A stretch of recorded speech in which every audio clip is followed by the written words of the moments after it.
Hello and welcome to a Bergkamp Wonderland, an Arsenal podcast. I'm Gimli and tonight my guests are, first up, he's the glue that holds this together, or at least I hope that's glue. It's Danny the GFP. Hello, fat man. Don't start me. Oh, what's gone wrong in your this week? Bloody Skype, I can't. My levels are either louder than everyone else's or really quiet. So I have to talk louder or really quiet, and I cannot get it right.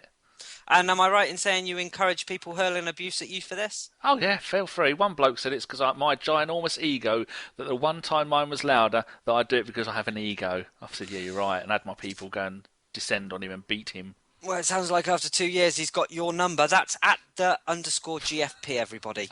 Next up, the man that...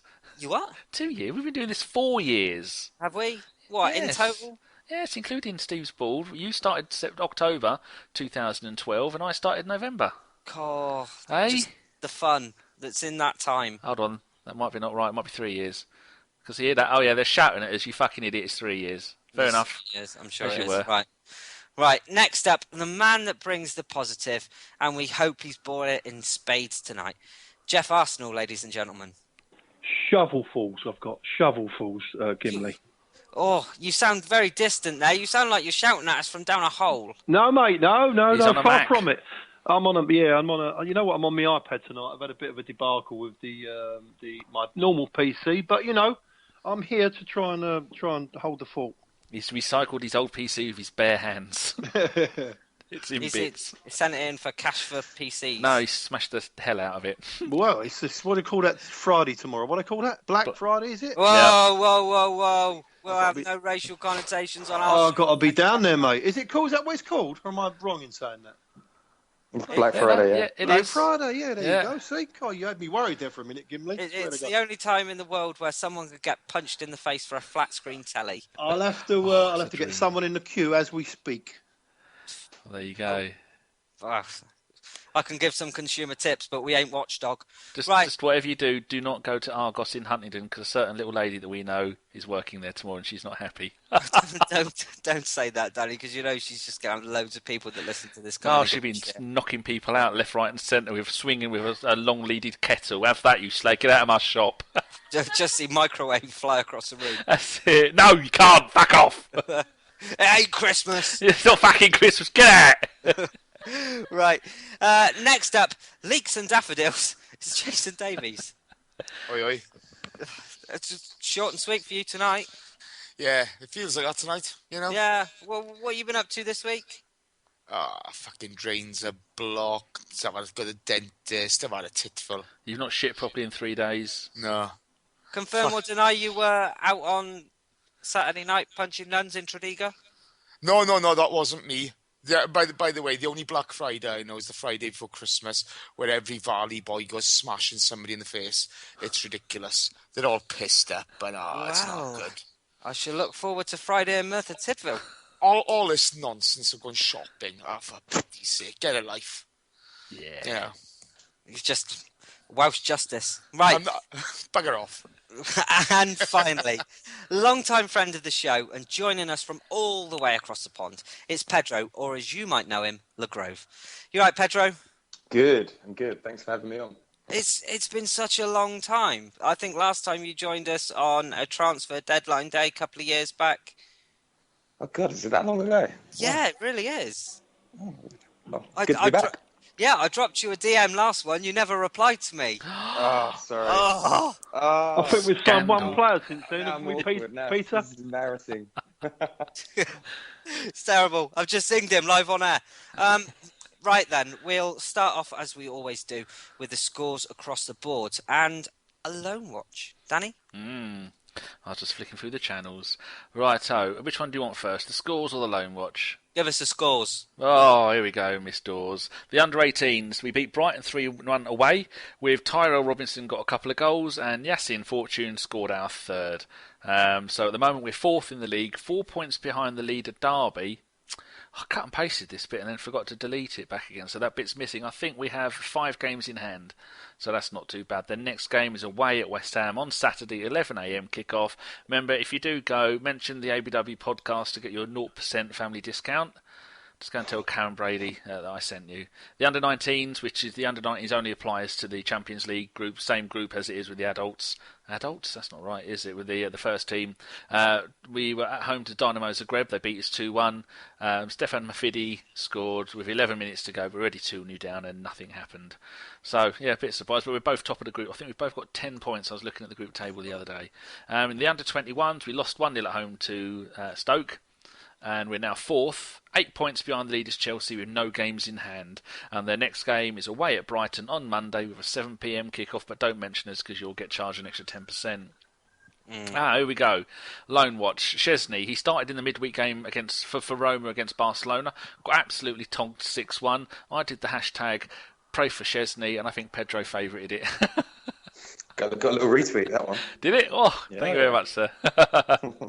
Bless his socks. Right, and then at the weekend, Roma played Bologna, and they drew 2-2, and he started that game as well. Corporal Jenkinson started in West Ham's 4-1 loss at the Scum at N17. Serge Gnabry didn't play for West Brom as he can't play against his parent club. John Terrell started for Birmingham City. He's been doing well. They've been doing very good, but they lost 1-0 at home to Charlton Athletic. Emilio Martinez is injured and didn't play for Wolves in their 2-2 draw with Ipswich, but Ashley Maitland-Niles, Conservative. thank you very much, came on as an 69th minute substitute and didn't score.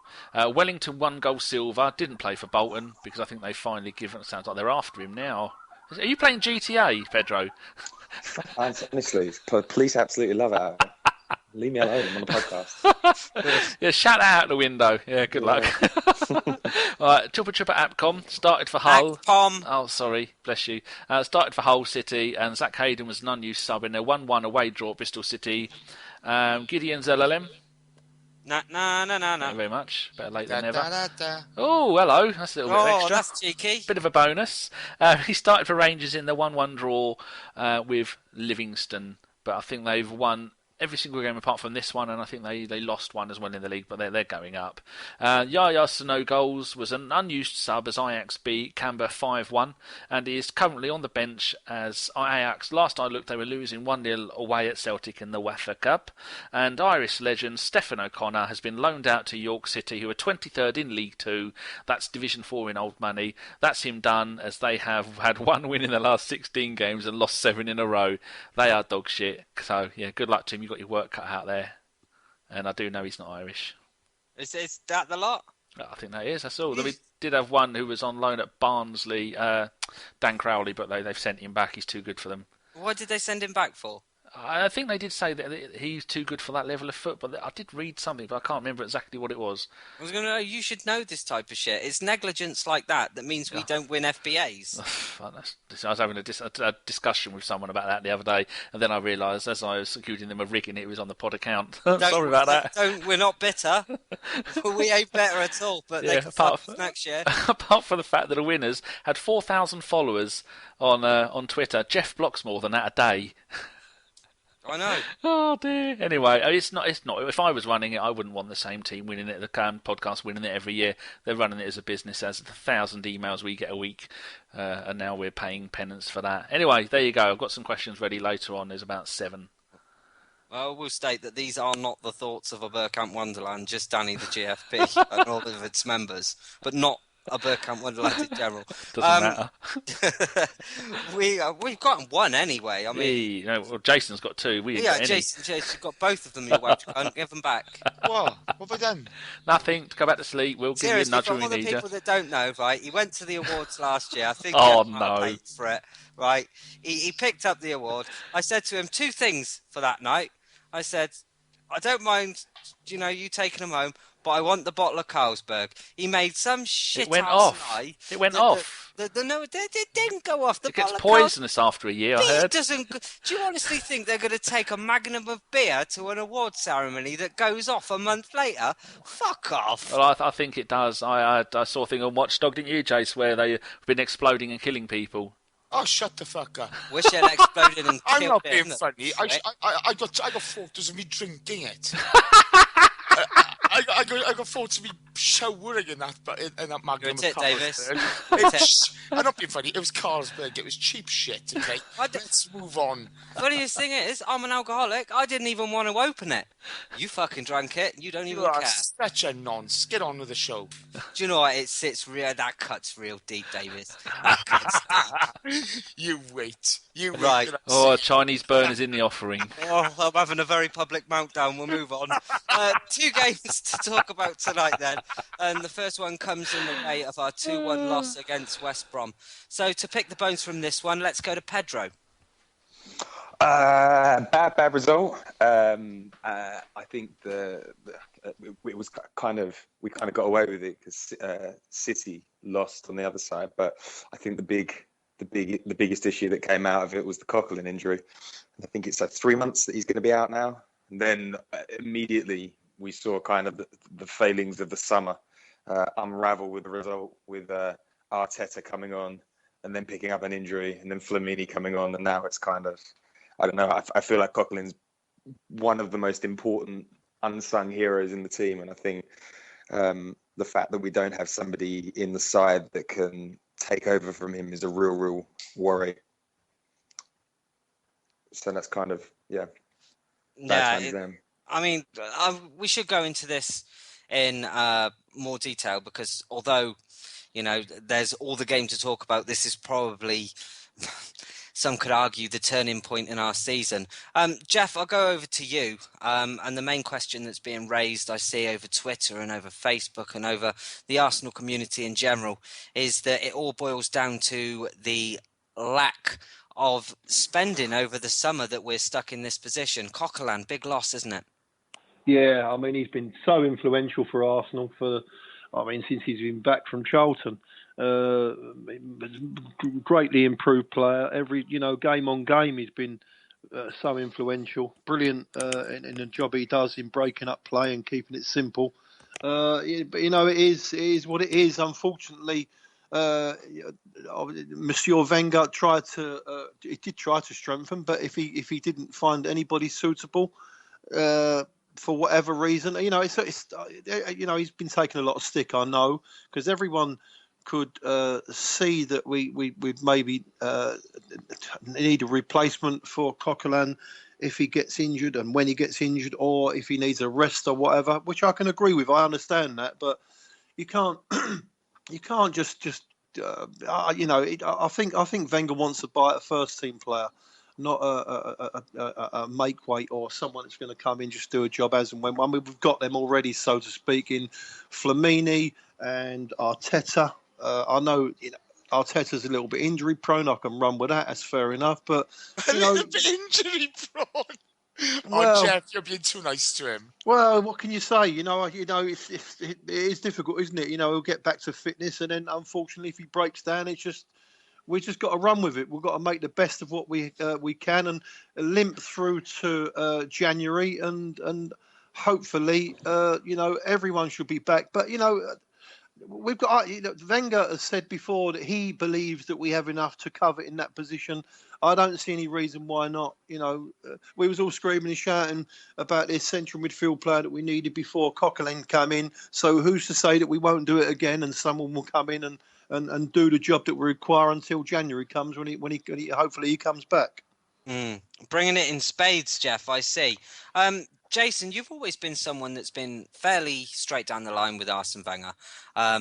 And you can see the injury. I mean, you've been on podcasts where everyone's expressed concern that Coquelin goes down injured and we are screwed. There are people that are talking that our season is over because of this injury. Now, where do you lie on this one? I think that's an over-exaggeration. Season's over, Nothing's over, is it? Look, I think... to be fair to Geoff sees the positive and stuff, and that's fair enough. And I respect him and love him for it. Give it to me, brother. Give it to me, man. Don't be scared. I'm not giving it to you, but I love Matthew Flamini to bits. Okay, my God, I love Matthew Flamini, but he ain't good enough, right? And Mikel Arteta, well, I'm sorry, his legs are gone last season. Okay, he's 33, Right? I remember Chris saying, "Oh, he'll do a job against WBA." No, he doesn't, Chris. He gives away goals. He gives away free kicks that leads to goals. I'm sorry, no, I'm not having it. Okay, he's bloody gone. He's past it. If he was a horse, he'd have been shot. Right? And that's being kind. Right? But Arsene Wenger, all this, he only wants top quality. Well, top quality. You look at the Galacticos of Real Madrid. They still can't win a title. Right? You need cogs in the squad. Cogs, sorry, no, just say cogs. Hope I didn't. You need cogs in the squad, right? Your Edus, the players of that ilk, who can come in and do a job. And the one thing Flamini and Arteta lack is athleticism. And that's the one thing Coughlin's got. Now, if Bielik was to come along and do a job, that would be great. If somebody was to come along and do a job, that would be fantastic. But where are they? Where do we give them a shot? Do you not think that Rambo can come in and do a job there for the 6 or 8 games leading up? Do you know what, G? Okay, he could do a job there, but it's not his strong point, is it? He's B2B all day long, and he's not. Yeah, but we were saying worse about Coquelin. Yeah, but Coughlin's main strength has never been scoring goals, getting up and down and creating chances. If you look at the strength of Ramsey's game, it's his interaction with Giroud and Ozil, and I'm playing some great balls, etc., and getting up and down the park. With Coughlin, his discipline and his attitude towards defending is very different. Maybe Rambo can do a job there. Maybe he can, but I think it's asking a lot of him to totally change his game. But Jace, would you not say as well it's Coquelin's ability to be able to break up the play if the other team are on an attack? How many of our goals this season have come initially from a Coquelin tackle? Now, does Ramsey give you that? For me, he doesn't. Yeah. Look, he's never played that position really, has he? For Wales, when Wales defend a lot. Let's be honest. We're not the strongest footballing nation in the world, so we defend as a team. For me, it's down to the team to come together now and really get their act together without the ball. We know we can play with the ball, but without the ball, we've got to have more Bayern Munich home games than away games, if you know what I mean. Look, Coughlin's down. That's a fact of life. It happens. It's not all doom and gloom. We've got everything to play for. I'm not going to buy all this pessimistic crap. I don't buy it. It's like when United bought Martial. He scores in the first 4 games. All of a sudden, he's world class. He doesn't do anything for the next 6 games. 11 or whatever. All of a sudden, he's crap. It's all bullshit. I'm not buying any of it. We're going to see how it plays out. It's down to the squad to make up for Coughlin being out. Hopefully somebody will come through, G. Hopefully somebody comes through and sorts it out. But I'd still see the summer as a massive missed opportunity. I can't accept there's nobody out there who would have strengthened our squad. I can't accept and it was the summer of defensive midfielders. Sami Khedira goes to Juve on a free, 29 years old. Schneiderlin, who was very interested in coming to Arsenal, goes to United. Who else did we have? Vidal, who was fluttering his eyelids at London for the last 6 months, ends up going to Bayern Munich. Was Krojciak moved as well at Sevilla? Had a £20 million buyout clause that everybody knew was going off. I mean, there were so many opportunities to buy players that were above the level of Coquelin and at the same sort of level, and it just beggars belief. And the reason that it frustrates me is because I think that Arsenal fans who critique Wenger in the way, you want him to be right. You want him to. He knows what he's doing this summer. He knows what he's doing. He's confident he's scored. He's going to get it right, and it nags away. You're like, maybe I won't go too hard. Maybe we'll just let it go because he knows what he's doing. And then it gets to November. We've got 10 injuries or whatever it is, and then we lose Coquelin. Obviously, Arteta's legs didn't go last season. Arteta's leg went 3 seasons ago when we got smashed at Chelsea, and Chelsea built a game plan around like his lack of mobility. So for us to go into a season with somebody who feels like, I don't know whether we're keeping him because we want to keep him as a coach or something, and Flamini, who I don't think Wenger's been interested in since the Spurs game when he rejoined. And you are right. We have to suck it up and we have to adapt. I don't think Ramsey is the guy who's going to be able to adapt. I think his biggest problem is that he wants to be Steven Gerrard or Frank Lampard and score all the goals so he can get his big move to Spain at some point. I think Chambers. Whoa! Ramsey. I don't think Chambers has the footballing smarts about him yet to move into that role, and I also don't want to experiment when we're second in the league with somebody like that. So it's like whatever we put in there is going to be substandard, and it didn't need to be. I don't understand why you would even risk it being substandard. I was kind of hoping that Wenger, whatever he is, 66 now, in the final hurrah, he's finally got money. He's got a good squad, a good base of a squad. He could have just gone all out like Fergie did in the last season. I'm going to sign Robin van Persie, most expensive short-term signing of all time, and win the league, and then say I'm done. And then he didn't, and he just don't. I don't understand why he didn't, and what's behind that sort of that thinking. Mm. And Danny, you've been very quiet on this, so can we have your thoughts? I'm trying to figure out that question. Earlier it says Edgar Davids, Jace. It's not Edgar Davids. He never played in Spain. Oh, there's a question going around on Twitter. Have you seen it? Oh, it's driving people nuts. It's who played for... It's not Clarence Seedorf, is it? No, it's he's won the Serie A, he's won the Champions League, he's won La Liga, he's played with Brazilian Ronaldo, Kaká, Ibrahimovic, and Peter Crouch. Who is he? Is it Cocu? Is it Cocu? Remember the guy, defender? Philippe Cocu played for Barcelona. Oh, did he play for Milan? Eva's going mad trying to find out what it is. If it is that, I'm going to say that I found out that, not you. Yeah, I think... there's too many people stick up for Arteta. I was saying before we started that Arteta needs to do what Gary Neville did in his last season. Just go, you know what, I'm not up to it, and quit partway through the season, because he said before he signed his contract in the summer that I waited for the last moment to sign the contract because I wanted to make sure that I could actually give something to the club and that I wasn't going to be injured. And now he had 3 or 4 back-to-back injuries. He's a really important game we played at the weekend. He gave away the free kick, which I don't think was a free kick, which they then did the free kick and then someone scored from, which was a terrible goal to concede. He just jumped up in the air, ninja kicked it and it went in. And then he was unlucky to concede the own goal. But you can't expect a player who's had that many injuries just to slot back in that midfield and not be rusty when he's had a terrible last 2 seasons because of injury. It's not really his fault. So I think it is about time that he gave up. And I think this will definitely be his last season. But it's just a shame because he was such a great player for Everton, and he like I always say, he sacrificed so much of his career playing for us because he was essentially an attacking midfielder when he came to us. He was the goal scorer, he was the linchpin of that Everton team that was so impressive every other season. So I think it's a bit sad that his time is up. And what was the other question about it? You asked about... Sorry, Danny. Yes. Edgar Davids went to Barcelona on loan from Juventus. Did he? Yeah, 18 games, 1 goal. Oh, cheeky. There you go. And go and find Eva. Go and tweet her that, because shut her up. She's going mad. You're all right, mate. Oh, right, fair enough. She'll find out where you are and beat you to death with a clog. Oh, no, she's not Dutch, is she? Anyway, Celtic 1-1 with Ajax and Synergos hasn't scored.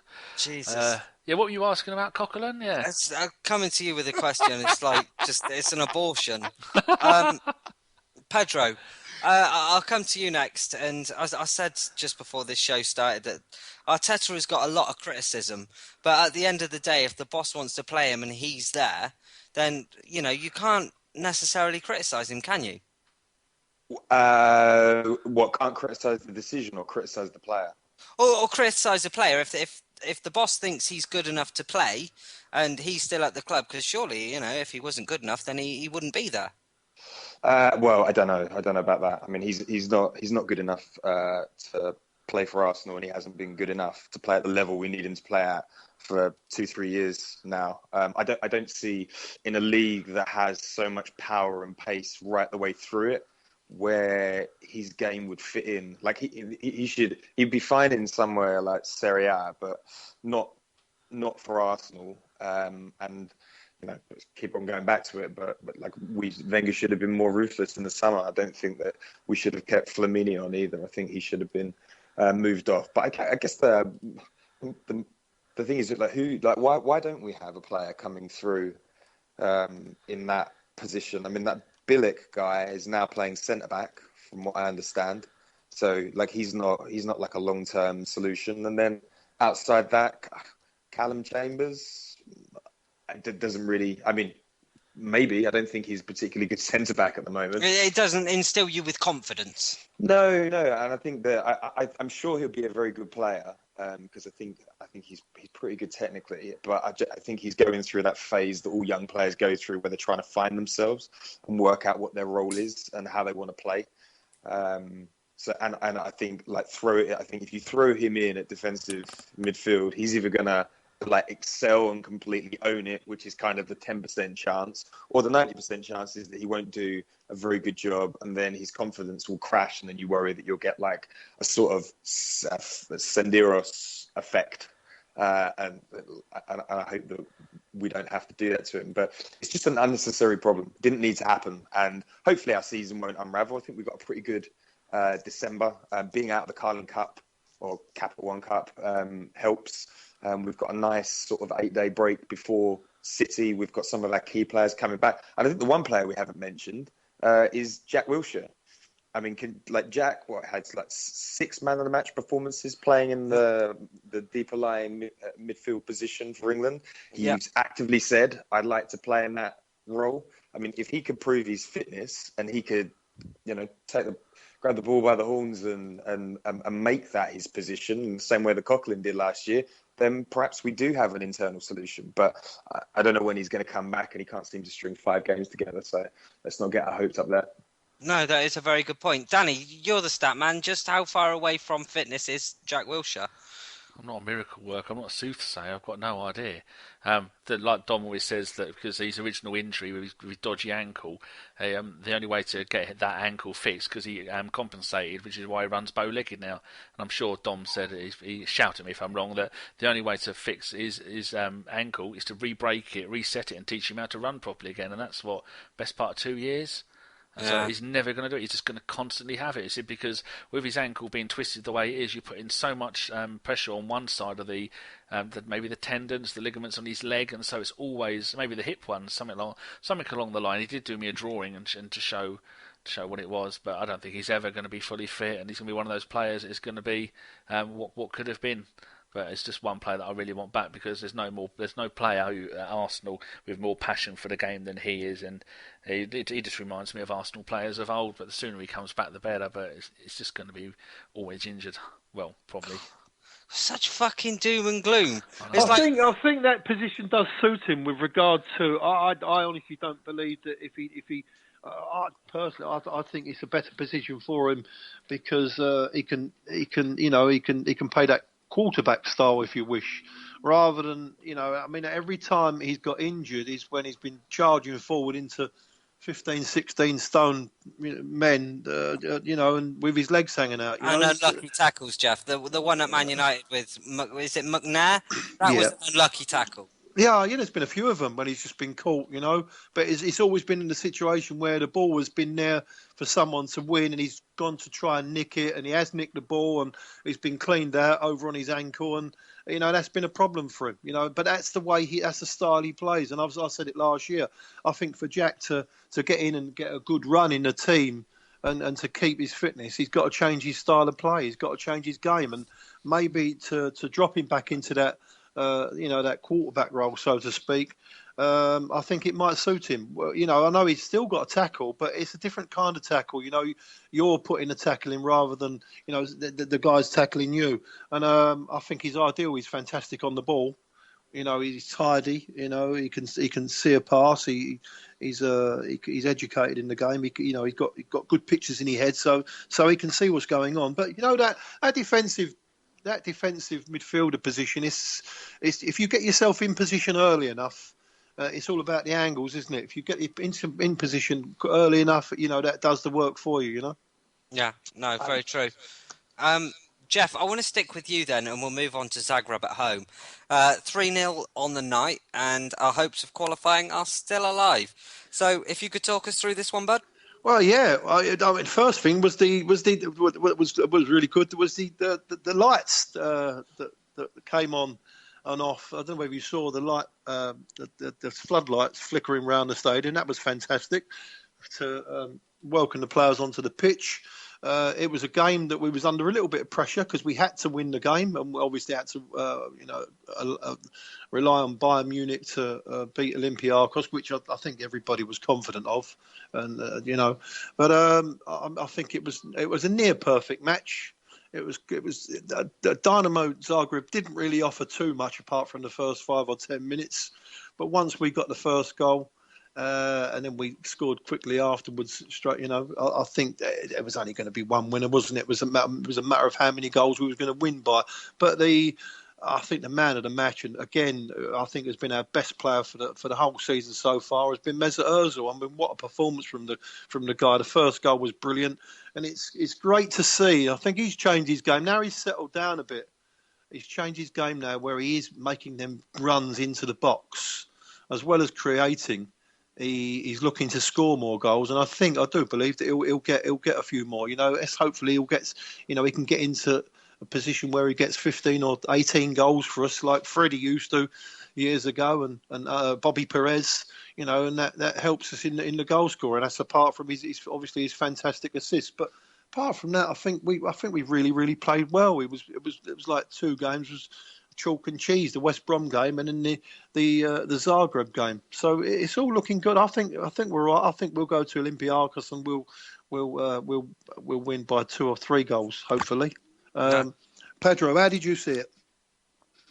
Yeah, like a fantastic game. I think I felt that Meza and Alexis just clicked, and that's the sort of game where a load of fans didn't turn up for whatever reason, looked like a cold night, and those two were just like, we're not gonna take the attitude of sitting back here. We're gonna grab the game by the scruff of the neck, and we're gonna own it. And I thought, I had to double take with the Sanchez assist, and then Mesut throwing his head at a ball and nearly getting his head taken off. And I think he has changed his game. I agree with Geoff. I think that he's adapted to the league. I don't think he's bothered about being roughed up anymore. And he looks like he almost looks like a leader on the pitch now. And I don't think you could have said that when he first came over here. And he looks happier and he looks more at ease.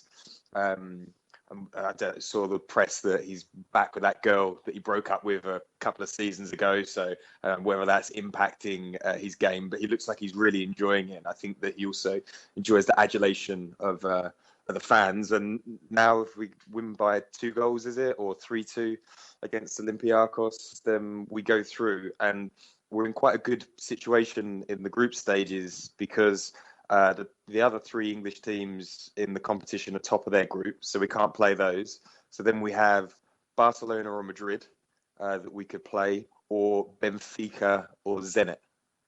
And you'd fancy yourselves against Benfica or Zenit. And we've had so much bad luck. 6 years of not making it out of the last 16. I feel like even if we got Barcelona, there has to be a point where we just fluke our way through to the next stage. Or something. So we're not going to beat Barcelona. I can't not over 2 late. Geoff! No, I'm sorry. Listen, I'm a positive man, but they are off the wall at the moment, aren't they? Let's be honest. I just can't. And even Bayern Munich, I think they're just going to be too tough if we. It's so difficult, I believe, for a Premier League team to win the Champions League. I can't see anybody winning it for the next, 5 or 6 seasons. Simply because I think the Premier League is just too tough week in, week out. Yeah, but this is my. I wrote about this in the blog this morning. We've got the richest league in the world by a long shot. It's the most watched, but we don't have a Barcelona, a Madrid, or a Bayern style team. We don't have a Man United of '99. We don't have an Arsenal of 2004. I don't understand why you look through the league and it doesn't feel like we've got a lot of world-class players. And I'm like, how can we be spending so much money on so many players and have all these brilliant coaches? Why can't we compete with those teams and have those sort of players, because I totally agree. Like, we don't do a winter break, which is stupid, and we don't, like in Germany, they kind of gear the fixtures around their Champions League teams so that they get big breaks between their matches, and they're playing rubbish teams in those areas. So we don't support our teams either, but like we don't even have a team capable of reaching those levels, I don't think. I mean, Man City are pretty on and off. Like Chelsea, I mean, you just got to look where they are in the league. But I still don't feel that Chelsea are crammed full of superstars in the same way the other teams are. And Arsenal, we've got like two really top-notch players, and then outside that, I don't think we've got many players that can compared to 2004. I just don't understand why we don't have the ability to do what those other clubs do. And what's missing? I just think it's this, you know, it's a one-team league in Germany. It's a one-team league in France. It's a two-team league in Madrid, and against all the other teams, they can play at 75%. I really do believe that, and you know, whereas you know, you see us at West Bromwich Albion, you see Man City. You know, who do they play the weekend? They got beat, didn't they? Who did they play the weekend? Liverpool. City. Oh yeah, of course they did. Liverpool. But you know, you see City, you'll see United, you'll see Liverpool. We're all dropping points against teams that we really shouldn't be. That's because, like you said, Pedro, there's a lot more money coming. And you see the players that Stoke have signed. It's unbelievable, really. Stoke City have signed them players like that.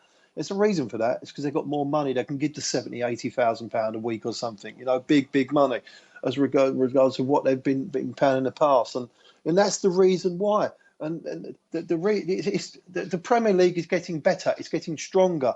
The smaller teams have now got more money to spend, and it's become more competitive. You can get beaten every single game if you're not at it and you're not really on your mettle. We don't see that in Spain.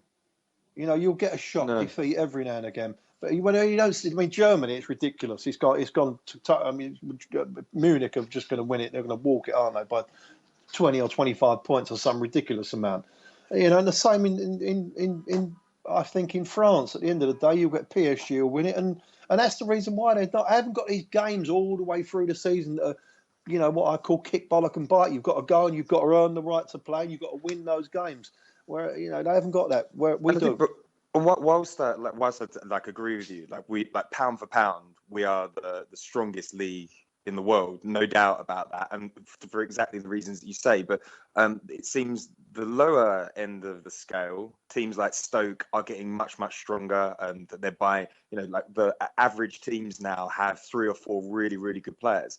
But it doesn't sit like that money, that additional wedge of cash doesn't seem to have impacted the top 5 teams. So everyone below us is getting better. I don't feel like Arsenal are pushing on the 30% extra that the teams below, or any of us in the top 4. Like nobody, like we should be bringing it. Like we should have a team littered with superstars like Barcelona or like whoever else. I feel like the top teams are maybe, and I don't understand why, but because Arsenal don't, because we don't spend any money, but like even Chelsea is spending money left, right, and centre. I still don't like, outside Hazard. I mean, there's not a top striker in the top 6, is there, apart from Aguero? No. I mean, even if you look at Diego Costa's stats, they leave a lot to be desired just lately.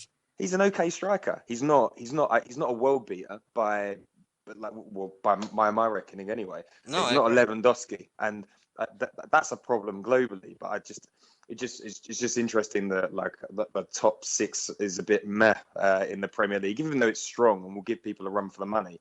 There's not that star attraction that you get watching the Spanish teams at the moment. But maybe that will change moving forward. But would you want a team to dominate in England like they do in these other countries? Because for me, it would kill the league. No, I'm not saying that I want a team to dominate. I'm just saying that I want the top 4 teams in England to be dominating Europe. And they're not. Like, I don't think the top 4 teams in England are really kicking things on. I mean, like 3 of them are top of their group stages. But like, we need more quality at the top. And we should have, because we've got the money. Pedro, come on. If you look at Real Madrid and you look at Barcelona, okay, one's backed by local government and banks. You know, the other one's backed by the taxman. It's a piss take. It's an absolute affront to football, what those clubs have got away with over the years. If you look at PSG, they've just got Qatari money everywhere. The only club you've mentioned there, which has done it the right way, is Bayern Munich. And, they've got their own issues with members of the board, chairman, etc., going down for tax evasion, etc. Okay? Just because we are, the scrutiny our clubs go through is a lot heavier than they get, that has an impact on it. You can't just, and now with the Premier League money as well, every player wants their wedge. And so for average players, you look at what Man United have signed in the summer, Martial for 38 million quid or whatever, somebody's winding me up. But we have the money, and we have the shady owners that spend absolute fortunes building clubs. But we don't. We're not competing with other shady clubs around Europe. And people, say the local government stuff with Madrid. Fine, but they are a money making machine. Yeah, they're paying down there. They're paying down their debts. And Barcelona exactly the same, like a money making machine. And they bring players through the youth ranks. And nobody in England brings players through the youth ranks apart from Southampton. I just think that the Premier League, it's all the money without much of the idea. You know what I mean? No, it's fine. But I think also, sorry, Jason, to cut across you. I think also it's okay. It's all well and good, but they Barcelona and Real Madrid, they have got the choice of every single player that comes through the Spanish ranks. Yeah. Bayern Munich have got the choice of every single player that comes through the German ranks. Whereas in England, Arsenal are not the top team. And you look at all the other top teams, none of them are bringing their players through for whatever reason it is. I believe that it's, when there's so much money in the game now, and there's so much pressure on managers and football teams in the Premier League to succeed. Unfortunately, these young lads, they maybe not getting a chance because there's too much pressure on them. And when they do come in, if they do get a chance, they maybe only get one game or 1.5 games, and they're pulled off again because of the big hitters back in fit again. That's where the problem lies. But it's difficult, isn't it? Thing is, though, Geoff, players like your Hector Bellerins or your Francis Coquelin's, they come along 1 in every 200, would you say? I mean, Arsenal's youth system used to be highly regarded, second only to La Masia for Barcelona, but now, you barely hear anything about it. It's like we've just filtered into obscurity. Yeah, but we know things have gone wrong there, though. We know the youth system has gone wrong at the Arsenal. Okay, we've just got to accept that. Okay, the Arsenal kids was myth majority of the time anyway. We brought through a few successful players, but if you look at United are still bringing a few through, but they're not really succeeding either. It's tough, to come into the Premier League now. It's a far more physical league. People want instant success. You look at Aaron Ramsey, the grief Aaron Ramsey's had at the Arsenal. Okay? Pedro made the quip earlier on about him wanting his move to Spain. Well, if I was him, I'd say tell people to fuck off as well. You spent the season booing me. What do I owe you? And this is the thing. We're so fickle. We put so much pressure on these kids. Danny just said it. Danny just says it out of love for these kids. But would you not say it's down to social media, Jason? No. It's not down to social media. In certain senses, like it's a cancer, whereas one it's person's in the view ground gets as spread. well. It's in the ground as well. It's not down to social media. Social media is, that's part of it, no doubt. But, all of a sudden, people have a couple of good games and they're a legend. They're not. They've got a career to make to go. But people want instant success, and the way in which we criticize and tear apart players is absolutely disgraceful. But that's only because over the years we've been lucky with the players that we've been able to watch. Vieira, Henry, Pires, Lundberg. We've been lucky. Arsenal fans expect. I'm not saying that's right or wrong. What do you expect from an 18-year-old kid? But Arsenal fans have always expected. I don't think there was ever. I mean, I haven't lived through all of the periods, but I can't imagine there was ever a period where you're like, you know what, there's this young player in our team and he's absolutely garbage, but brilliant, good on you.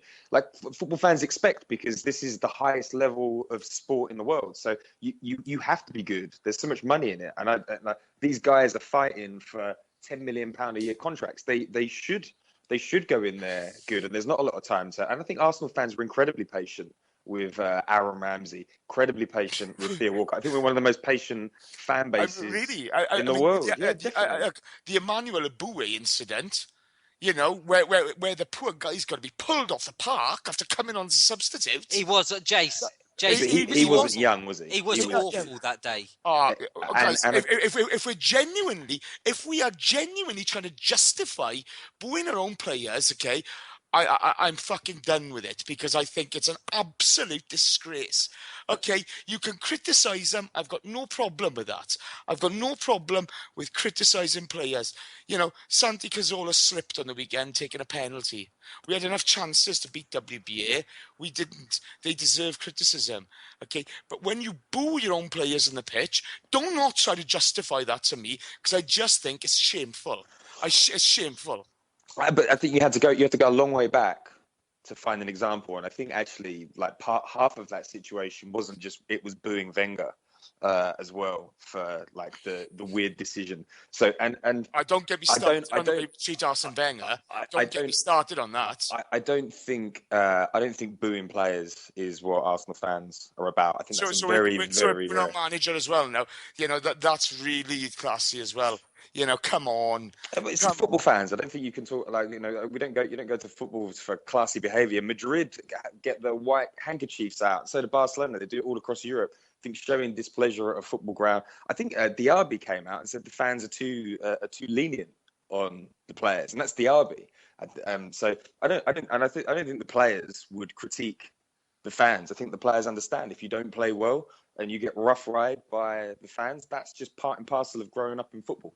And they're trained not to look at social media. I don't think they're really fussed about that.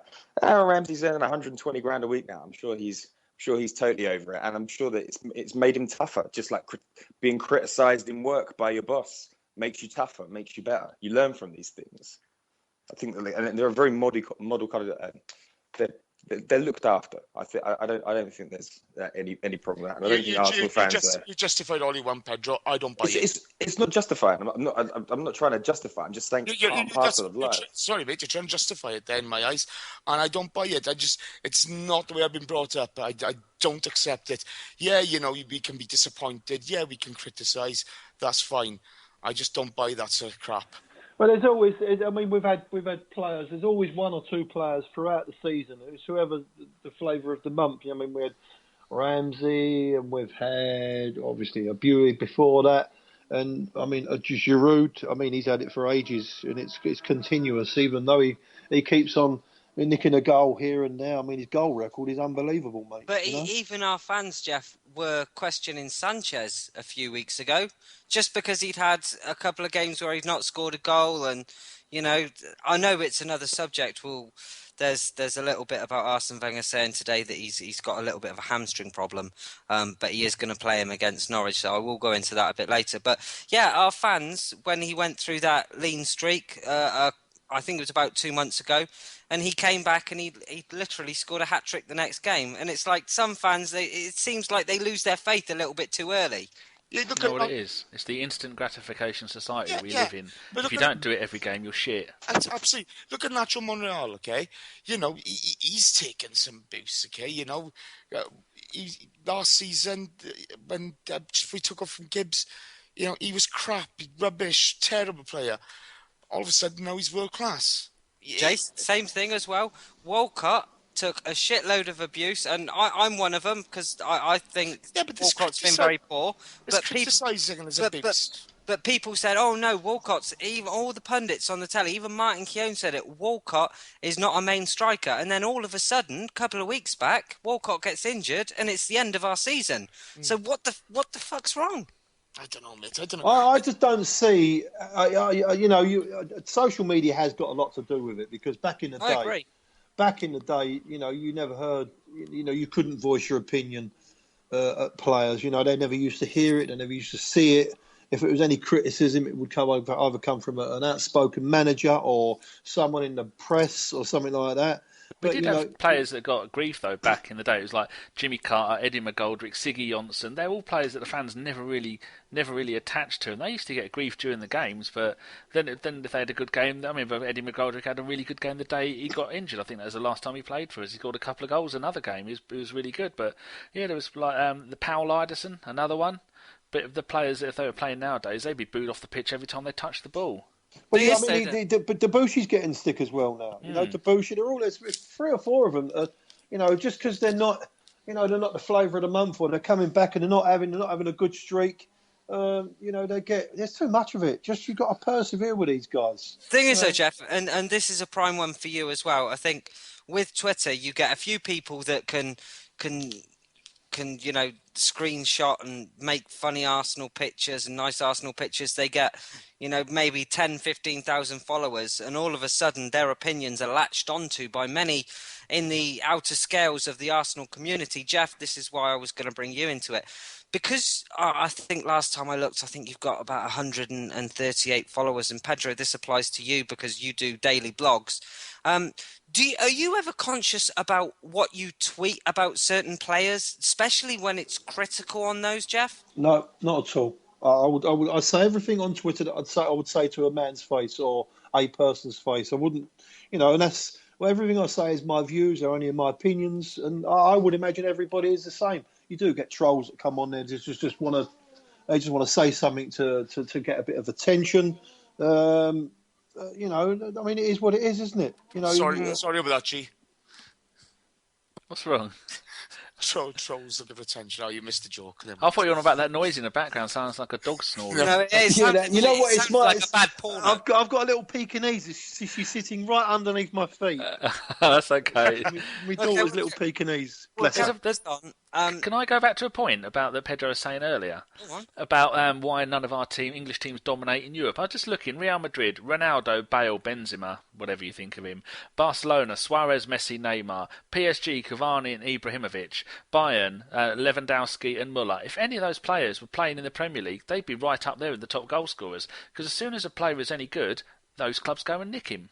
I think that's a massive reason why we're no good in Europe, or not as good as we could be, because to win games you need to shoot more and score goals, and if all the best goal scorers in the world are playing at those 4 clubs, and you're never going to get them away from those 4 clubs, are you?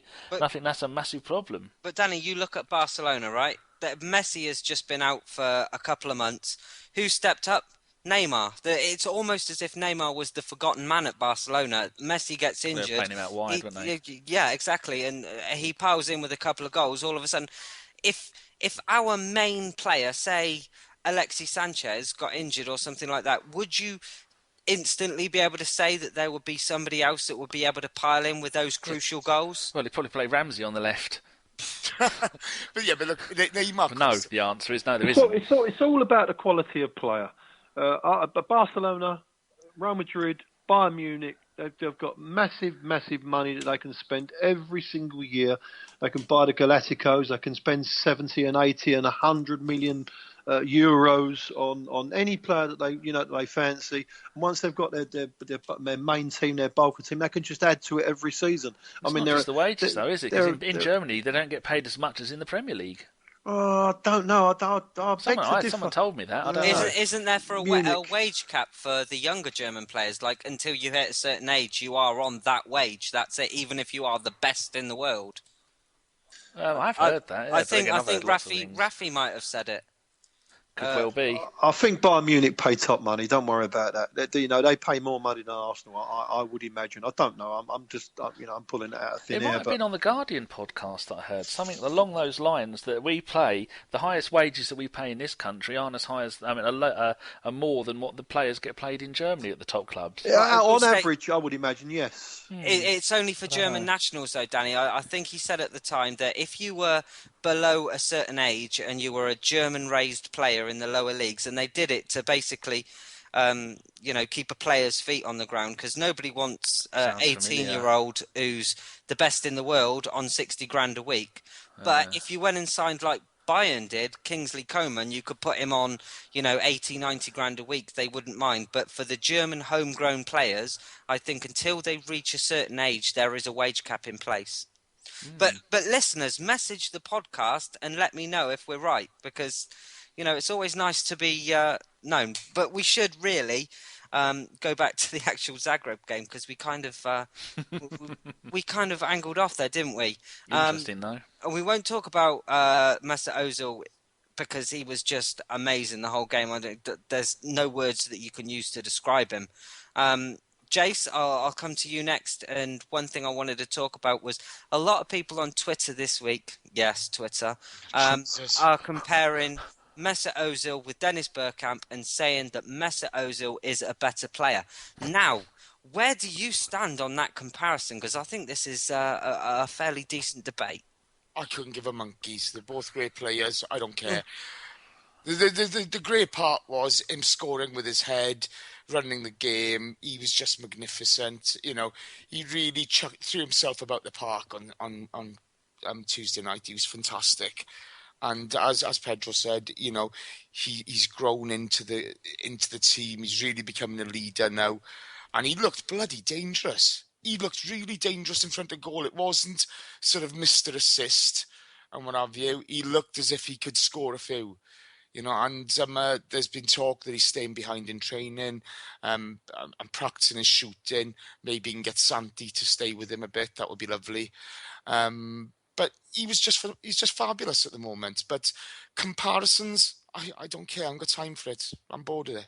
Okay, Danny, you were huffing and puffing while I asked that question to the Welsh Wonder. What do you make? Is Bergkamp a patch on Ozil, vice versa? Which one's the better player? Does it matter? Who gives a fuck? It does matter, yeah. It's always interesting to compare people. I think Bergkamp was the more complete player, because you could play him. He could play up front on his own. Or even if he played in the Bergkamp hole, which is named after himself, and shows how good he is, that he would score goals. Now, at the peak of his career with us, you knew that he was good for 10, 15 goals a season, and as many. They don't really go back and do the assists for that, because I don't think Opta existed back in the early 90s. Or the mid-90s. So I think he would probably get 15, 20 assists a season. And that's someone has just got a question for later that Tom has given us, asking about when Henry is saying that for Ozil to be a world-class player, he needs to score more goals. And so I think Bergkamp, if you were having Bergkamp at his peak or Ozil at the peak playing in that 10 hole, who would you pick? For me, it's Bergkamp all day long on their best form they've ever shown. I'm gonna put down my iron fist on this one and say it's called a Bergkamp Wonderland for a reason. If you come back next season and it's called a Mesut Ozil Wonderland, then you know the answer to the question. But that's not taking away anything from Mesut Ozil, because he's still got years to go though. Exactly. He's getting better every game. Exactly, but everything at the moment, Bergkamp, he's a legend, isn't he? How can a player become a legend until he's finished his career? It's a good question. It is a good question. You can't. Would anyone like anything else on that question? Geoff, Pedro, would you like to tackle the Ozil Bergkamp comparison? It's a no-brainer. Bergkamp is just, he's streets ahead, I'm afraid. Ozil, I doubt it. I doubt it very much that he's ever going to. I mean, they're different type of players. Bergkamp just had the whole lot, had the absolute whole lot. He scored wonderful goals. The assist was brilliant, but his all-round play, his technical ability, his skill on the ball, his tricks and his flicks, and it was just a genius. And I'm not sure we're ever going to see the like of him again at Arsenal. I hope we do, but but having said that, Mesut, he's still got a bit to do. He's still got a good career at Arsenal ahead of him. Who knows what's going to happen? I see Mesut as more of a Liam Brady player. Who used to dominate games and have a little bit of a burst of pace and breeze past players and set people up. But I don't really see them as a comparison, really, if I'm being honest. No, that's fair enough. We'll draw the Zagreb game to a close by going to you, Pedro. And I want to know, we've got to go to Olympiacos in pretty much a fortnight's time, and we need a result. Did you ask Pedro what he would pick? Who's best? Yes, I did, and he didn't come in on it. Geoff did. So I was finishing. Ask him again. I'm asking Poking. you again, Pedro. Is there anything you'd like to say on this one? I think I'm with Geoff on this. I don't think you can't call a player. You can't even mention. You can't even talk about those two players in the same breath until Özil's won a Premier League. But like Bergkamp defined an era, I think. But he's magic in so many ways that go like beyond just like what he did on the pitch. But what he did on the pitch was incredible. But he won things, and I think where Meza takes us to a Champions League final and lifts that trophy, then we can start talking about that question. Like, who would I rather have in the side? I don't know. I like Bergkamp was one of my kind of first idols, and I don't think Meza is quite there yet, but he's starting to look good. But yeah, Bergkamp for me, and I think you can be a legend when you're still at a club. I don't think you have to end your career. I think Tony Adams was a legend when he was playing for us. I think Patrick Vieira was a legend when he was playing for us. Are there any legends in the making in this current Arsenal side? Sanchez and Ozil could be, but I think you only really cement legendary status by lifting trophies, and neither of they have won trophies, but not like major ones yet. No. Aaron bloody Ramsey. Yeah, I'm sorry, Aaron Ramsey. Yeah, obviously, Aaron Ramsey, I think could be. I said Ramsey. I don't know why I did that. Maybe they'll make Aaron captain as well. He's a Welsh legend for me, isn't he? Hey, Jace. Oh, don't get him started. We've only got about another half an hour left. We're going to the Euros. I'm over the moon. Okay, come on, the Welsh. Then I'll do this as a quick fire then, because we're going to go over to you for Twitter questions in a minute. Of course, we've got to go to Greece in a fortnight, and we've got to get a result against Olympiacos. Now, I know Walcott's going to be back for that one, apparently. I don't know if there's anyone else apart from that. Sanchez has got a bit of a hamstring strain at the moment. He's supposed to be playing at the weekend, but we don't know. But I want to know, can we qualify for the Champions League knockout stages? Just a yes or a no. I don't want any of that other bollocks. Davis, I'm looking at you. Danny, yes or no? Can we qualify? Yes. Okay. Jason? Yes. Pedro? Yeah, absolutely. Jeff? Definitely. And I'm going yes as well. I love it when you're firm. I was scared to say anything else. There's a bit of unity on a Bergkamp Wonderland tonight. I like it. It's rare. It never happened again. Even though I still want my awards from Davis, cunt. Kiss him goodbye. The more you moan, the more he gets moist. Kiss him goodbye. 3rd of December. That's it, baby. I tell you what. I'm just gonna get it out of spite. I left him on a bus. Do you know what the saddest thing is? You believe him. Meltdown Part 2. I fucking drilled a hole in my wall to hang up. Do you know when I drilled that hole 6 fucking months ago? Oh, we'll put them in the post the next day if we don't see each other over the next week. Did you fuck? Post office is just over the road. Did it come? Did it fuck? Right, you ever notice the more you get angry, the more he loves it? Danny, shoebox. Danny, I'm going to mute myself. Facebook and Twitter questions. Good night. Okay, right. This is from our very own Mr. Tom Tickles Canton. He says, "Hey man, first of all, don't refer to me as man, dude, or brother. I don't like it. Or Dan, don't like that either. Asking if you could bring something up tonight. Everyone has opinions on the term world class. I'd like to know what the panelists would class as world class. This relates to a recent comment from Thierry Henry, and Henry says, Henry has questioned Ozil's desire to make runs into the box and told BT Sport that he hopes to see more of this from him, and then he quotes him, "Today the difference with Ozil is that he is getting into the box," the Frenchman says. "He scores there, but what people argue and have a problem with is that he hasn't had the desire to get into the box. If you want to be a world-class player, you can't just be an assist man, but today he showed elements that he can that he can do it, that he can produce it." And so he's saying it being just an assist man. So what do you think that you have to be more than an assist man to be world class, Pedro? Yes. Yeah, I think so. Mind you, Iniesta's not much of a goal scorer, is he? I know he scored that great goal, but he's contributes about 4 a season. I think it'd be very difficult to say that he isn't a world class player. But I think in the Premier League, it's always goals and assists, isn't it? And I think Jens Lehmann always says that as well, doesn't he? That you have to have both. But I think Özil is world class, though. I do think he is now. I don't think there are many that can do what he can do anywhere on the planet. But he's been with us 3 years now, and you look at his form in the last nine games. He's got 11 goals or 11 goals and assists, a combination of both. And I do the thing where I go back and get the second assist and the third assist. He's got a big handful of those as well. In fact, more than once, he's got the assist and the third assist.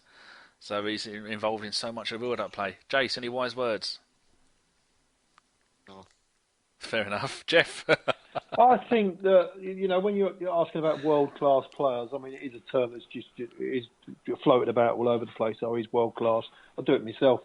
But if you sit down and really work it out, a world-class player, does he get into a world-class 25 squad? I think we have 3 players maybe that get into a world-class 25 squad, and that would be Peter Cech, Mesut Ozil, and Alexis Sanchez. Yeah. Whether or not they get into that, I think Ozil might scrape into an 11, but I'm not sure that Sanchez is going to be better than, like a Ronaldo, a Neymar, a Messi, and that ilk. I don't think he's at that level yet. But I mean, that's how I think I would judge a world class player. Would he, if you put the 25 names down on a piece of paper, would he get in that squad? Oh, you still got the Gimli, or are you going to answer this one? I can. Sorry, I missed the question. I was on Twitter. Oh, don't worry about it. We're asking how sexy are you feeling today? Oh, stroke my nipples and very is the answer. Oh, excellent. Right, that's one for the ladies. Right, another question from Twitter, from Fred Thurbin, I think it is, at RFL86. Are we too slow changing style when players get injured to match the best elements to our fit players? Gimli. I genuinely don't think that there is a plan B formation-wise. I think it's just kind of like, well, we saw it the other day, didn't we? Coquelin got injured and then Arteta came on. Some people could argue, if he was the right choice over Flamini. Arteta got injured and Flamini came on. There is no emphasis on changing position. It's just, I do get the feeling under Arsene Wenger, it's not changing formation. It's more trying to fit a player into that hole when necessarily they're a square peg. So no, I don't think there's any emphasis on changing position because he never formation. Sorry, because he never will. Are you going to have a go at this one, Davis, or are you being a grumpy git again? No, I just think we got an ethos of playing. If you look at the Bayern home game, we defended rigidly. We played counter-attacking football. We do change style, but there's an ethos behind the game where he wants people to be able to fit in. And let's be honest, against WBA, the game you mentioned, we had enough chances to win the game. We just spurned them all. So no, I don't think we're too slow. I just think, when sometimes we get ourselves into a position where it's Groundhog Day and the players don't adapt that well on the pitch. And that's what I think about it. Ah, jolly good. Geoff, Can you lay some truths. Yeah, can you read me the question again, please, Daniel? I certainly will do, Mr. G. He says, this is from Fred, are we too slow in changing our style when players get injured to match the best elements of our fit players? I don't believe that you need to change the way you play just because you lose one player. You've got to believe in the team that you've got and the squad that you've got, and you've got to believe in the players that come in. To change it around, why change? Why change 3 or 4 positions, or you move people about into an unnatural position when you can just change one player from one position to another position. Player comes in. I really don't see the problem in that. We'll be all right. I'm sure we'll be all right. Ramsey will come back in, and Chamberlain will come in, and I think they'll do a job to get us through to January. I think he might mean, like, at the moment we've got only one fully fit defensive midfielder, which is Flamini. So if Flamini goes off injured in the next game, do we put someone on to play in the defensive midfielder role, like Ramsey or someone like that, or do we just let whoever comes on play in their best position? Because it's I think that's probably what they do mean as well. Well, obviously you've got to adapt. You are going to adapt a little bit if you're bringing a player on that's not his natural position. You've got to adapt, but I don't think you've got to move all different players around all over the place, like have a different formation, etc. You just got to replace that player with another player and tell them to go in there. It's not the most complicated job, a defensive midfield player.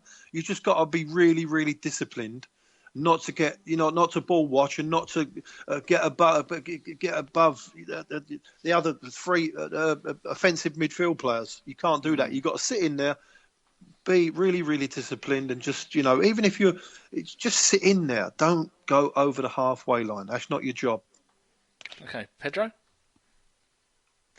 Some managers just have a philosophy and they stick with that philosophy, and I think that's Arsene Wenger. And then you get some managers that look at what they've got and then build around that, and I think that's kind of your Pep Guardiola's. I'd like a bit more of Pep in Arsene, but we're not going to get that, and I don't think it will be a major problem because Arsene buys players to fit the system, so he shouldn't have to keep on changing it up. And to be honest, I think actually us changing the way we play or the way that we think about games has been a massive plus this season. I think we set up thinking about the other team now much more than we've ever done in the last 10 years, really. And we're starting to see the benefits. So I don't think that's a fair criticism of Arsene. I think he's done a good job there this year. Okie dokie. Right. Next question from Petit's Ponytail. No, I know. Pedro's got to go, hasn't he? He said after the. Do you want one more question, Pedro, or do you want one more question? All right, you can answer this one first, and then we'll say goodbye to you. Okay. From Petit's Ponytail, and that's as it sounds. Doesn't the success of Gabriel and Nacho make Wenger's argument of no value to be found in January redundant? If you want to answer that one, Pedro, and then we'll say goodbye to you. I kind of think when Wenger says that there's no value in January, he just says that to get himself off the hook, because then he gets to the summer and he says, well, it's really difficult to buy in World Cup year or European Championships year. There's always an excuse for why Wenger can't buy in a window. But if the panic is on and we're in trouble, he will find someone. And the good thing now is that we've got the money to bully clubs into letting us go. We know that Polish guy at Seville has a 20 million buyout clause. Like, there's always options and there's always value, because there are always clubs that are struggling for money. There are clubs that have dropped out of Europe, or clubs that that just want to get rid of players. But I do think it's going to be difficult to find a defensive midfielder unless we go for someone with a buyout clause. But yeah, there's always value to be found in January, and I reckon there's at least a few January transfer windows where if Wenger had bought, like I'm thinking 2008, where if he bought anybody really to come in and help us out, like we could have pushed on and won the league. So hopefully he'll have that instinct this year to just go for it if he needs to. Jolly good. Gimli, before we go and Pedro goes, get him to mention his blog. Yes, Pedro. Sometimes we forget. Would you like to mention your blog? It's a very, very good one, and at times controversial, but it is up there, definitely. Thank you. Yeah, it's legrove.co.uk. So just type Legrove, L-E, Grove into Google, and you will find the goodness there. And we will also give you a tweet from our podcast account tonight for all the people listening to this. So you can always go back on there and we'll give you a live link to it. Brilliant. Okay. Thanks for having me on, guys. Thank you, Pedro. It's been an absolute pleasure. Well done, Peter. Good show, sir. All the best, Pedro. God bless. Have a good one. Don't leave us along next time. No, definitely not. Good night. Okay, right. Who wants to answer that question next? Jace? What was the question? With the success of, I just hope this. Is it yeah. Sorry. Hold on, just want to make sure this is. It's still recording, because sometimes it cuts the call off when someone leaves. Yeah, is it redundant? No, I think Wenger just makes that quip, just to give himself some breathing space. To be honest with you, but will we fall for it again? Look, because I think every year we fall for it a little bit less and less. Whatever's going to happen is going to happen. I mean, if he finds the right player, I've no doubt he'll buy the right player. Okay, but for all the sort of Gabriels, etc. There's an Arshavin, there's a Kim Karlstrom and whatnot. There aren't as many players about in January. That's a fact. But hopefully he finds the right player for us this year. Anyone else want in on this, Geoff? Well, eventually he has always come across with a player that he, whoever he's signed generally the last 3 years, I think his signings have been very good. The Cazorla, Mirza Ozil, Sanchez. Good signings, Geoff. Just not enough of them. Yeah, well, I'm ready for that. But people that think that he'd rather just look at the money, or he does it for a reason just to suit the board. Well, they're simply deluded. He obviously wants to do well. He wants Arsenal to do well, but he won't be bullied over it. If he thinks but the don't players the board come out and say there is money that we can buy anybody? Yeah, the board are the opposite to saying that he can't spend it. Yeah, it's they want him to spend it. Yeah, that's all right. Yeah, of course. It's all right having the money. The players have got first. They've got to be available, and the second thing is they've got to want to come to the club. You don't know unless we know all the circumstances. It's very difficult to we can all say, well, we should have bought this one, we should have bought that one. But who? It's very difficult. I mean, he's not pulling up no trees. Schneiderlin at Manchester United, really, he's doing okay. Who's to say he might come to Arsenal and get injured? Yeah, but I mean, that's one of those things, isn't it, G? We don't know what goes on behind closed doors. I totally agree with you there. With the circumstances, when it comes to transfers, it's a minefield. You've not just got the player to deal with, the club to deal with. You've got the agents, you've got the hangers-on, etc. We don't know what goes on behind closed doors. But I just hope he's proactive this January. I really do. It would be nice to get some backup in and, to really make a push for the title. Gimli, I think the question everybody wants to know is, as 3 out of the last 5 January transfer winners, we haven't bought a single player, are we doing a transfer deadline special this January? Hell yeah. Oh dear. So so that'll be the usual running around at the last minute trying to get people on. But we should get loads of people on that haven't been on before, won't we? Yeah, of course we do. Like we did before. If it's only £50 a guest show as well if you want to come on, and 100 if you want to host it. Yeah, fuck it. It all goes to my bank account.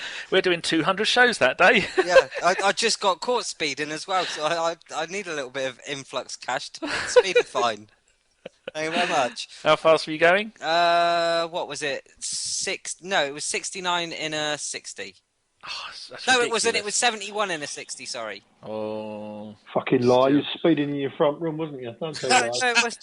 No, literally, right? It's the road that I take Kate to work every day, and every day I think, oh fuck it, I've been it to work because we're always late. The one day that I go up there to see her for lunch, and I'm fucking late, and I go to romantic. Middle of the afternoon, I get fucking busted for it. I speed that road every day, and the one time I do it around lunchtime, fucked. Bloody headaroo. Hey. Should have sent her out there with a packed lunch, saved all that piss balling about, mate. What's the matter with you? Warm sausage rolls, Geoff, that's what it was. People say I'm a cunt. I cooked her some sausage rolls and took them up to her nice and warm, still in the fucking box. See? I ended up with 3 points, £60 fine. Part 5.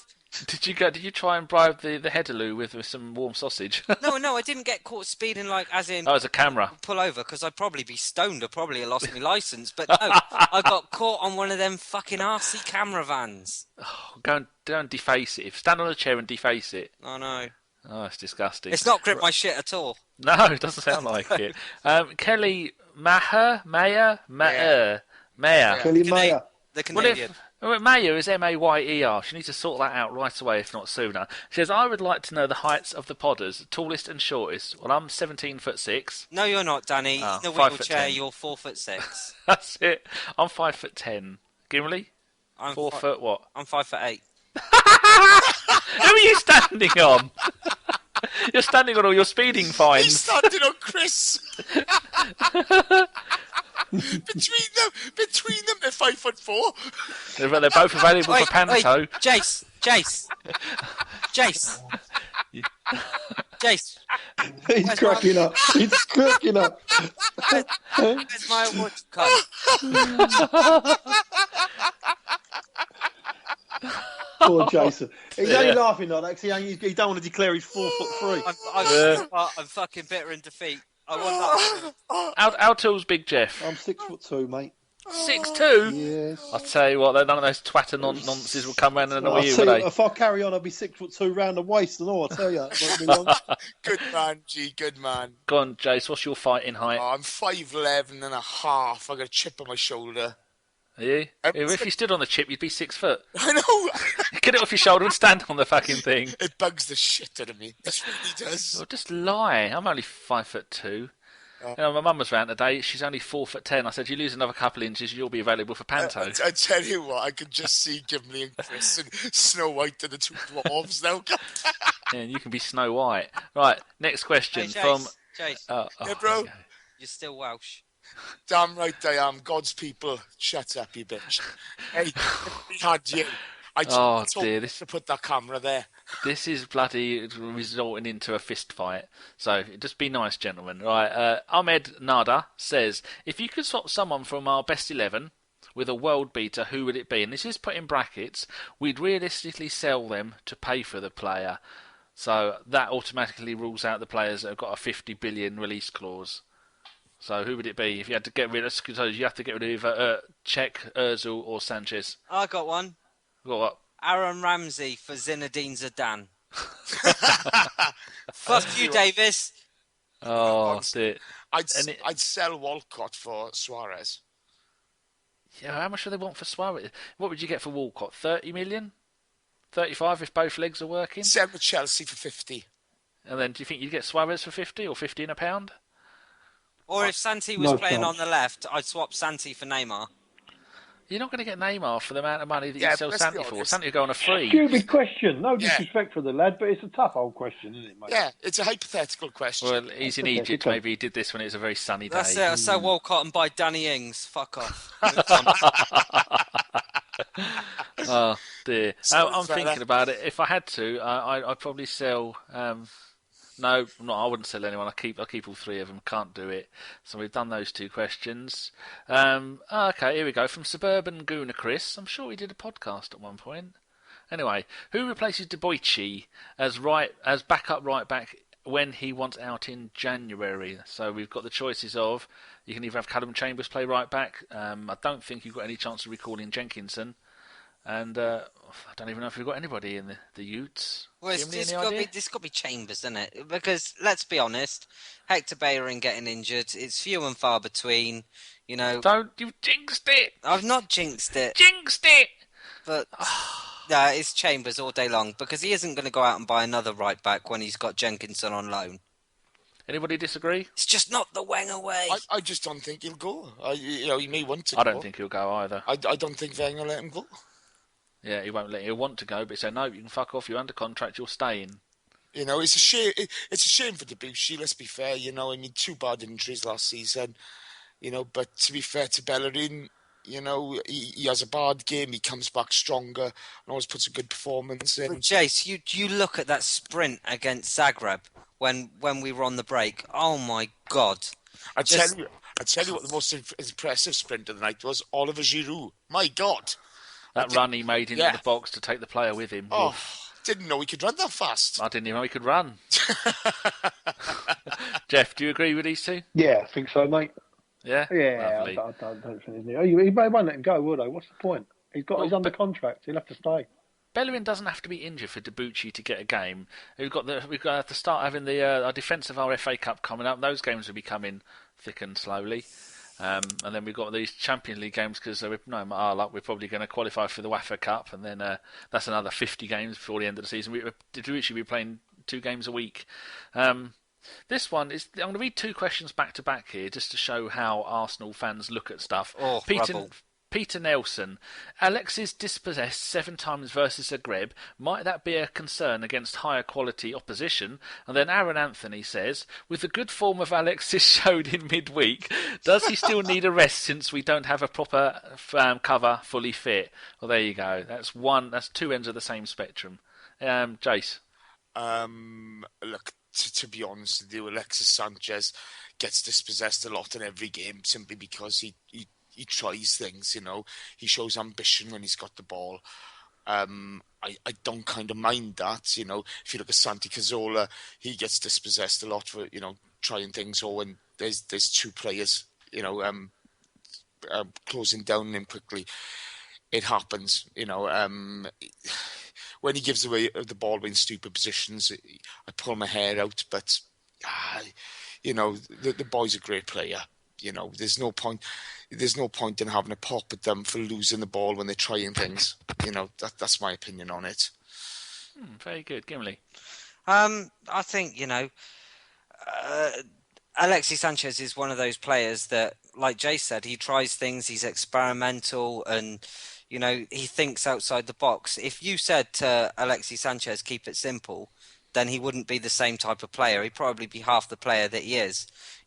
There's no need to change the way that he plays because he is a superstar. In our team, he makes our team shine. And, the fact that he loses the ball more than anybody else, do you know what? He scores just as many as everybody else, and his stats are normally just as much up there. So the way he plays, there is absolutely no problem with him. It's just being cunty to being cunty, isn't it? There's no need. He's a good player. He's world class. Why slate him? To be fair, Alexis Sanchez is so good he could polish a turd. Exactly. I don't think Peter's slating him. He's just pointing out that could it be a problem? Because if we're trying to hold on to the ball and then he tries a little bit of his magic and gives the ball away, then that could be an issue. I don't think Peter's slating him. But that's like turning around and going, oh, Alexis Sanchez doesn't score many from outside the box, so we'll stop him shooting from outside the box. Okay, so he doesn't score that wonder goal against Aston Villa. Don't stunt someone's creativity. What a goal that was. Exactly. Don't stunt someone's creativity. And I will go into it now. Did anybody see that slip ball from Koscielny that he handled with his shoulders and still controlled it like he was a complete boss? Thank you very much. Don't slate fucking Alexis Sanchez. We won't have it on this show. Not having it. Not having it. On Alexis Sanchez Wonderworld Bergkamp pod. Exactly. Jeff, you've got anything to say on this? I think the lad's got a point, to be honest with you. Oh, hello. Hold on, I'm going to sit back for this. The way we play... You can tell he's friends with Blackburn George. Arsenal, I love Alexis, don't get me wrong, but I think he does need to be more careful with the ball because, it's okay when he's doing it in the final third, but when he's a little bit deeper, because he does come deep a little bit, and he gets caught with the ball, and if we've got the 2 fullbacks pushing on, especially now we haven't got a Coquelin who's got that, he was always mindful. He's got to improve. He should improve. I'm sure he wants to improve his game with regards to possession. He's just got to be more careful not to give the ball away because, like the lad says in the question, I think he's alluded to the higher up the scale and the better teams that you play. If you lose the ball in dangerous areas and you've got 4 or 5 players ahead of Sanchez, then we're going to get stuck. And you know what? It nearly happened a couple of times against Zagreb the other night. We gave the ball away and they had a couple of opportunities right in front of our box. And if the quality was a little bit better, we might have been punished. So yeah. I do believe that he should improve. I think he will do. He come in and he hit the ground running and everything else. I think he will improve, just like Ozil was improved. You'll give him another... I think next season you'll see the best of Alexis Sanchez. He'll realise that... Because sometimes he takes chances when he gives away stupid balls when there's really no reason for it. there's simple passes on. He's got to realise that he can't do everything all himself. I know he's trying to be offensive and make the best of it, but he's got to be a little bit more careful with the ball. So I think that's got a point. Yeah, wasn't it against Bayern where he gave the ball away, deep in her own half, and Lewandowski just screwed it up. He gave the ball away twice in that game, and you had Ozil screaming at him at one point. But it does happen. But they're all becoming better players, aren't they? To be fair to them. Gimli, are you sitting down? Yes. Breaking news. Yaya Sanogo has come on for Ajax in the 80th minute. He won't do fuck all, so it's not really any news. As Eva has just tweeted in capital letters to me, oh my god, he's getting European game time. I got a friend in Ajax.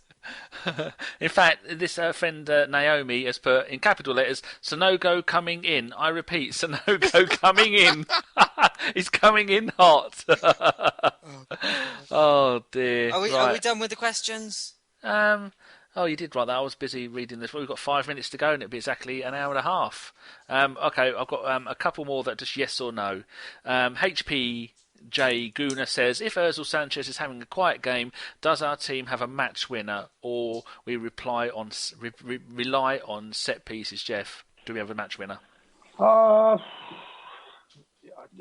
think they've all got to step up to the plate. If you've got any aspirations of winning the Premier League, when your best players, your star players or your match winners, if they're not doing it on that particular day, you're going to need to find goals from other areas, from other players, and you're going to have to step up. There's no piss balling about with it.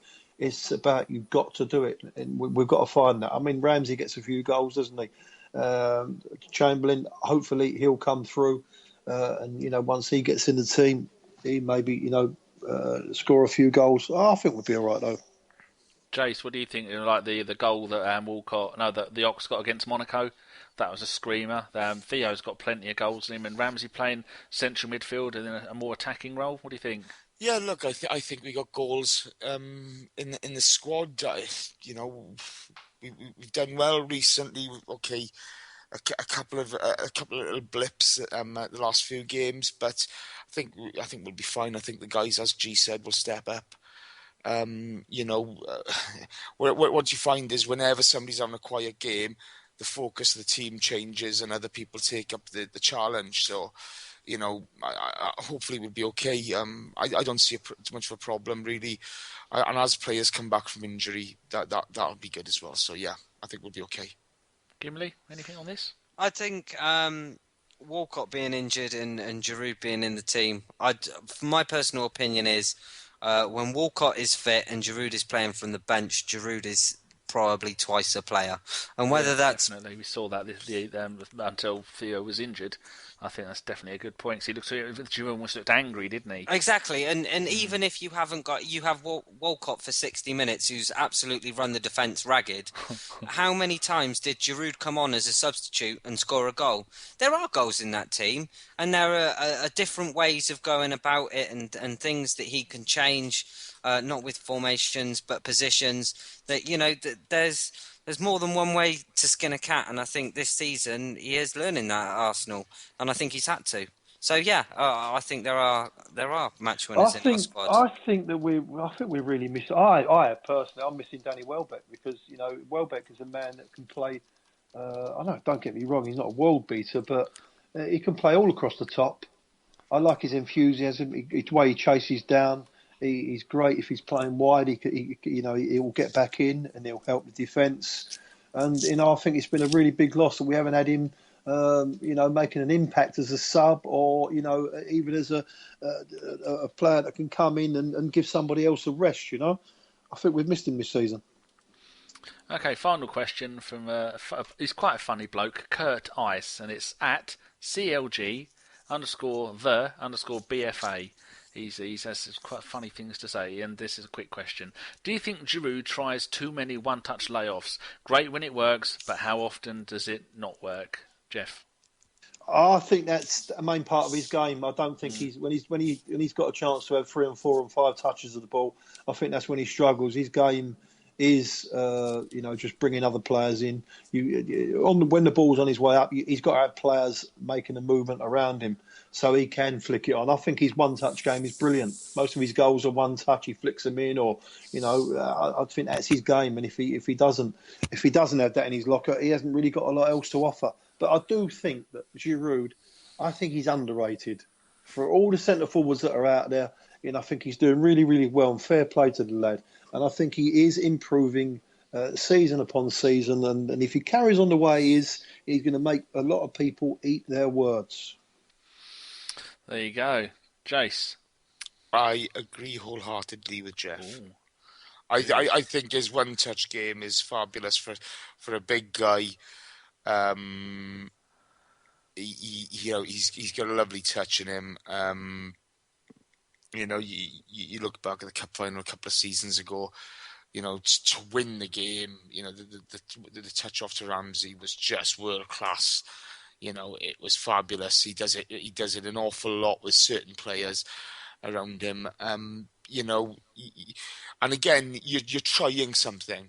He's showing ambition in his play, and that's to be admired. Okay, yes, one or two of them will go awry, but fair enough. Nothing ventured, nothing gained. So I like it.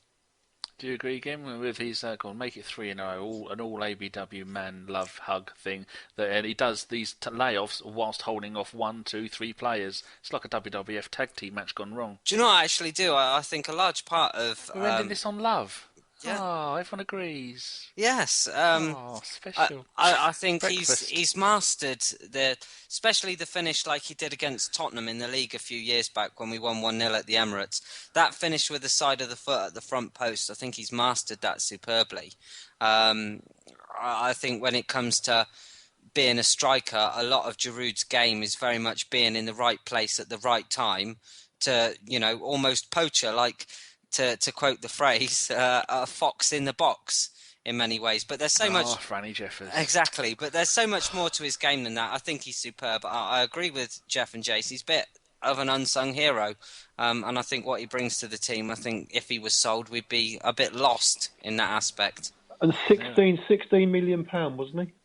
Yeah, no, it was 12.5. And did you know, Geoff, after the Zagreb game, Rio Ferdinand came out on BT Sport and he said that Arsenal could be a top side if Giroud was more prolific. And hasn't he scored something like 7 in 8? Fuck off, Rio.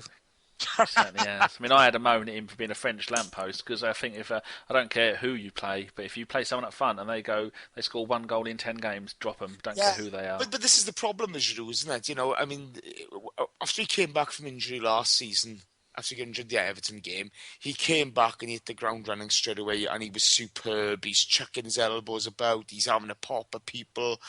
This season, angry Giroud is better. This season, his display against Zagreb in the away game was pitiful. It's if he couldn't be bothered, and yet his display against Zagreb in the home game was the flip side of him, Two different people. Yeah, he's got a lung-busting sprint to make the difference for the opening goal, and if only he could get his attitude right week in, week out, he could be world class. Never mind the lack of pace. It's just sometimes he get, the sort of French, I don't care, the boy is, I'd really like to see him, the rest of the season, just have that angry Giroud really having a go. I think he'd be great, but when he can't be bothered, there's a side to him, isn't there? Well, I think it shows an awful lot to his character as well, Jace, that even only a couple of months ago he was being booed by Arsenal fans, he was being booed by the France fans. He came back, scored a couple of goals, he's got the wind in his sails, and he's kicked on from there. I mean, granted, Giroud, I don't think Giroud is ever going to be the kind of player that's going to get you 30 goals in a season. Well, he does too many jobs, doesn't he? He's doing 2 or 3 jobs. But a lot of it, I think, is also down to confidence. He scores a lot of goals that are the third goal in a 3-1 win. So I think maybe a lot of his goals kind of go under the radar. Do you know what I mean? And I think it's a good point. I think, he has had a tough time. And it's testimony to the good boy's character that he comes back stronger, but again, you just want a little bit of consistency from him. That's the only criticism I'd make of him, a little bit of consistency and really, take it on towards the end of the season. And I think he can be fabulous, but, you can't knock his scoring record, can you? And his, as I say, his work rate at times is fantastic, but there are those games where he doesn't look as if he can be bothered. He's not making the effort, and it's a shame to see that from him. Which is why, for me, Jace, he is come on in the 60th minute kind of player. Because let's be honest, if Arsenal went out and signed Benzema or Cavani tomorrow, he'd slot straight in the team, right? Giroud as a backup, fantastic. You couldn't argue that. As a backup, he's fantastic. Play a couple of games if they get injured, fantastic. If you had to stick with Giroud from the first game of the season to the last, I could quite honestly say I don't think we'd win anything. I think the only team that Benzema's going to go and play for is Notts County or Newcastle because of the black and white stripes. Have we not just won 2 FA Cups though, Gim? Yeah. I'm only saying. Yeah, but was it Giroud just purely on his own? Well, you know what? One of them cup finals, I think he come on and he changed the game, didn't he? Him and when Sonogo come on. Yeah, but also if it wasn't for Danny Welbeck, we wouldn't have made it to the second one, would we? Well, you could say the same about Monreal with a penalty, but it's a good argument, isn't it? Well, I don't know. To be fair, boys, go on. He's played a massive part in our cup wins, hasn't he? He really has, and that's a very fair point, lads. I mean, but again, it's like every player. You can go through the nuts and bolts of everything and the whys and wherefores, but Ollie Giroud, when he turns it on, he's fabulous. Okay, Geoff, question for you: can we win the Champions League with Giroud? No. It doesn't matter what else is in the team, but could we win the Champions League with Giroud as a lone striker? Regardless, I honestly don't. Even if we had Cavani up top, I still don't think we'd win the Champions League. And there's nothing to say. Again, I'm not knocking him. I'm not saying that he's not a good player. He is. He does a fantastic job for Arsenal, and I love him to bits. But I just don't think he's at that class where he's consistent enough to be a world beater. Yeah, I get what you're saying, and I totally agree. With regards to world class, I don't think he's ever going to be a world class player. But you do get people. I mean, Ray Parlour wasn't a world class player. But no, I agree. He was a compliment to the Arsenal team during that time. We've had, you do need bread and butter players. I do understand what you're saying, and a centre forward generally is, he's the one at the top. He's going to be the one that's going to be scoring your goals. But I'm still not a believer that a Benzema or Cavani coming in would make a whole heap of difference. The Premier League is a different animal, than Spanish leagues and such.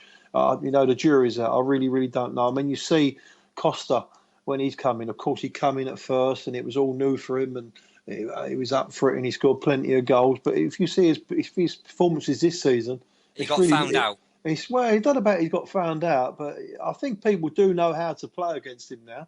But at the end of the day, he's not having a good time at the moment, is he? And it's difficult. It's difficult. The Premier League is difficult. That's why Giroud needed a couple of years to get the gist of it himself. And I think we're seeing the fruit of it now. Like you say, I don't think he's ever going to score 30 goals. But I think the manager knows that, and he's bought players that can play around him that will nick us a few goals, throughout the team to make a difference. I think the way you got to view it, Geoff, is he was bought as a £12.5 million striker, and he is exactly that. He's never going to set the world alight, but do a job, he'll do it all day long. Let's be fair, boys, okay? If Liverpool can win the Champions League with Jimmy Traore in the team, okay, then we can win the Champions League with Oliver Giroud in the team. Yeah, enough said about that, the better. So I'll go, Danny, I'll take it we're done with questions, and I'll go over to predictions and shout-outs and wrap this shit up. Indeedy. Fantastic. Predictions then, and I believe the next one is Norwich away, and we'll go to Danny. Oh, tough game. I do like Norwich. I'm a bit of a Stephen Fry fan. So I'm actually meant to be going to my brother's on Sunday, but now I'm not going to. I'm going to stay at home and watch the game. I reckon 2-1. No, 2-0. I'm going to go 2-0, and I think the big man Giroud's going to jump up, elbow someone and pop it in the back of the onion bag, or the front of the onion bag, because you don't put it in the back of the net, do you? Because the back of the net is the outside of the net. It puts it inside the bag of the net. Wonderful stuff. That was more words than it needed to be. 2-0. Geoff? 2-1 Giroud, mate. Oh, there's a surprise. See, simple as. Jason? 4-0 Giroud. See, I'm going for 2-0 Ozil, but if it's not 2-0, you can guarantee the other scoreline it will be is 3-1. So, yeah, but I will go 2-0 Ozil. Right, shout-outs, and I'm going to go first. My shout-out is to Tyrone_718, who is going to be doing a little bit of artwork for us. Oh, he's a cheeky monkey. Watch this space. If you listened to last week's podcast, you would have heard the idea for a T-shirt about Danny. If you haven't listened to it, go back a week. I promise you, not really a lot has changed. It's still the same kind of crap, just on a different level. But yeah, Tyrone. So that's at Tyrone_718. Give him a follow. He is such a lovely, lovely guy. Jace. Yeah. Okay. DK at Dukester_94. He's always a good follow as DK. He's nuts. And give him a follow. Good guy. He lives in Bristol. Likes playing FIFA. Oh, I'm glad you said FIFA. Geoff? I'm just going to pick one. I haven't got one. What do you call it? I'm going to go for... Tim Stillman, our very own Stilberto. I think everybody follows him on Twitter anyway, but I think he's the best blogger out there, to be honest with you. I like all his work. Go and follow him. He writes some great stuff. Not me. I reckon Pedro's the best out there because he's a guest on this show tonight. So it's definitely got to be Pedro. As much as I love Pedro, he's definitely not the best blogger. It's too negative. Oh, he is. No, he is. He speaks the truth. You don't like the truth. No, he doesn't speak the truth. He thinks, either way, can we all agree he speaks his opinions, which are not 100%. Yes, I think we can. Right, Danny? It's going to be to my Brazilian team Corinthians, who have won the title by quite some way, and everybody knows of Alexandre de Pato, who is rumoured to be coming to Arsenal every other Liverpool. week. Yeah, that's it. And they've loaned him out to Sao Paulo. I think it was Sao Paulo.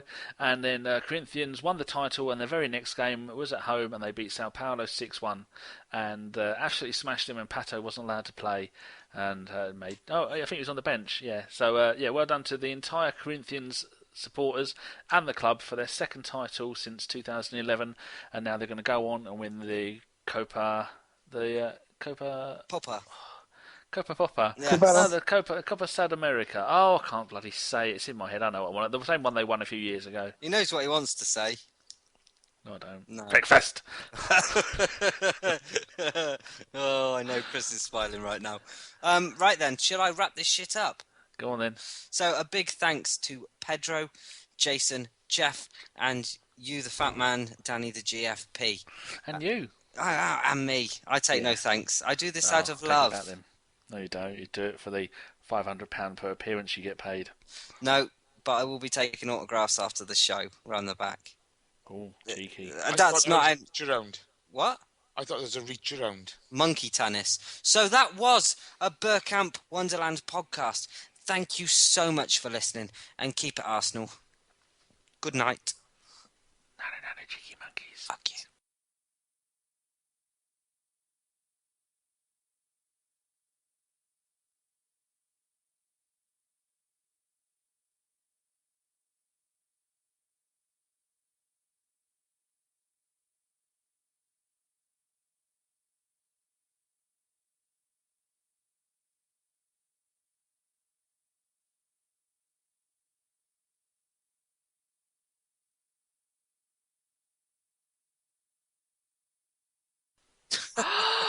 Breakfast. Breakfast! I tell you what, boys, I do love the sweary ones.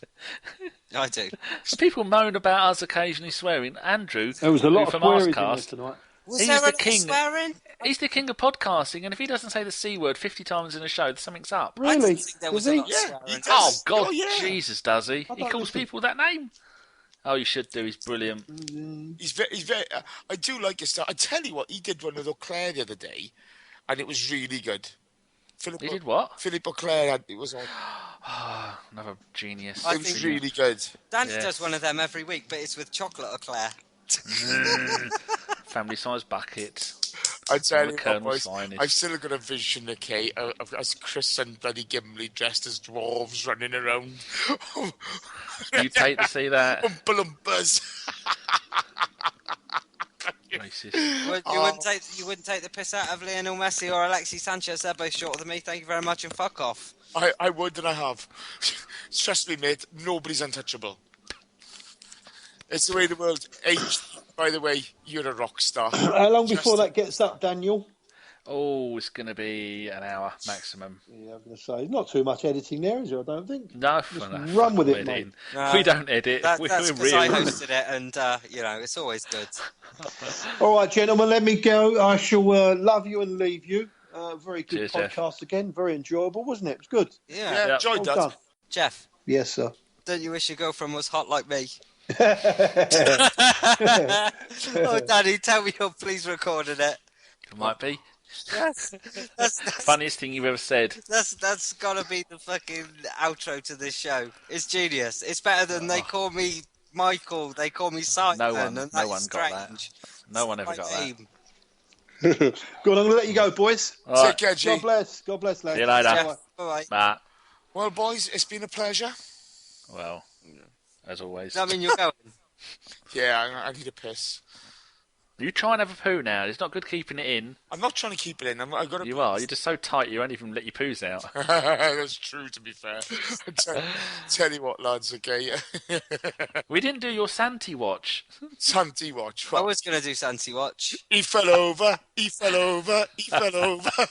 I mean, I. Do you know what? When he was taking the penalty, I thought, oh, at least he's back on the score sheet. Great, good for him. It's good to see it. But when he fell over, I just thought, fuck my life. But he's got 3 in 2 for Spain, hasn't he? Yeah, and he's got nine months for us. You do realise, Jace, if you didn't hate him, he would have put that in the top left. don't left hate hand. You'll hate. I don't hate him, boys. You'll hate for the small man. I don't hate any of our players. I think you do. No, genuinely, I don't. Just Santi. Benter left because of you. To be fair, I fucking hated Bentner. Juru said, I'm not having any of that Welsh cunt anymore, I'm off. And Johan Juru, I thought he was a proper cunt, okay? I still wouldn't boo the fucker, though. Andre Arshavin heard your hatred of small people. He left. Yeah, so he hit the vodka. You can imagine him with a pogo stick leaving, can't you? Oh, I can go back to Senate too. Because he's off ski.